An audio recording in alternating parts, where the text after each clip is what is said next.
मी माझं भाग्य मानते की मला ज्ञानामृत अकॅडमी सारखं स्थान मिळालं आणि ते स्थान माझ्या मैत्रिणीमुळे मिळालं।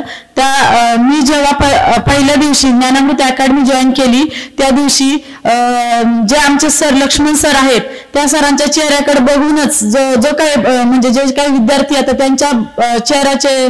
जे एक्सप्रेशन असतात त्यांच्या चेहऱ्यावरचे जे हावभाव आहेत त्यांचा तो उत्स्फूर्तपणा एखादा दमलेला व्यक्ती जर असेल ना तर त्यांच्या चेहऱ्याकडे बघून खरंच त्याची निराशा निघून जाईल असं व्यक्तिमत्व आहे। आणि या व्यक्तिमत्वाने मला एवढं छान घडवलं की मी आपल्यापैकी श्रोत्यांसारखीच होते आणि तिथे श्रोते बसलेले असताना श्रोत्यांपैकी असं वाटतं काय समोरचं जर बोलत असलं तर मी पण बोलू शकतो मी पण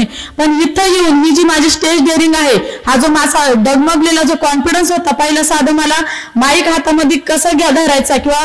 उभं कसं राहायचं हावभाव स्टेज डेअरिंग बऱ्याच काही गोष्टी इथं फक्त भाषण नाही तर भाषण संभाषण वक्तृत्व कौशल्य या बऱ्याच गोष्टी आम्हाला शिकायला मिळाल्या आणि ज्या मी श्रोत्यांपैकी होते आज मी ती वक्ता बनले। आणि आम्ही क्लासला गेलो की क्लासला आमची एक शपथ असायची त्या शपथेमध्ये एक वाक्य असायचे मी हजारो श्रोत्यांपुढे भाषण देणारच आणि मी वक्ता होणारच। हे माझं वाक्य हे जे सरांचं वाक्य आहे बोललेलं ते खरंच काही दिवसात माझं आता तर बोलतेच पण मला असं वाटतं जरा सरांनी जे रोपटे लावले तर रोपट्याचा वटवृक्ष झाल्याशिवाय राहणार नाही आणि मी खरंच हजारो श्रोत्यांपुढे बोलणार आणि मी एक दिवस नक्कीच मोठा वक्ता होणार अशी मी तुम्हाला ग्वाही देते। आणि आपल्या आशीर्वादाने तुम्ही जर आम्हाला तुमचे आशीर्वाद जर असतील तर खरंच सरांचा लावलेलं जे रोपटे आहे त्याचं वटवृक्ष झाल्याशिवाय राहणार नाही। आणि खूप छान आणि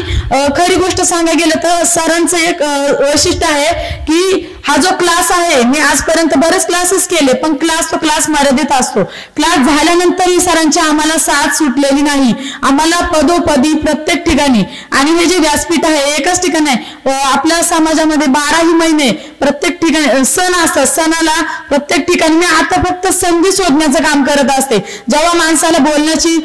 कला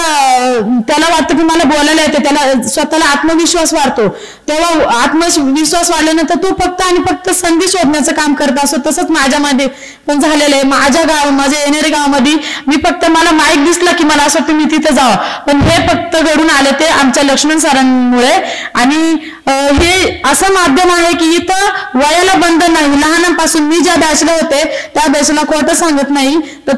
तिसरीचा मुलगा आमच्या बॅचला होता आणि त्याची मोठी दिदी पण होती आणि त्याचीच आईच्या वयाच्या आम्ही आमच्यापेक्षा आमचे वडिलांच्या वयाचे आमच्या सोबत आमचे सहकारी मित्र होते म्हणजे इथं वयाला बंधन नाही सगळ्यांना सगळ्या प्रकारचं शिक्षण आणि सगळ्यांना समान अशी वागणूक आणि खूप छान वाटतं ज्ञानामृत अकॅडमी मध्ये आल्यावरती आपण आपल्यासाठी काहीतरी आहोत आपलं काहीतरी अस्तित्व आहे हे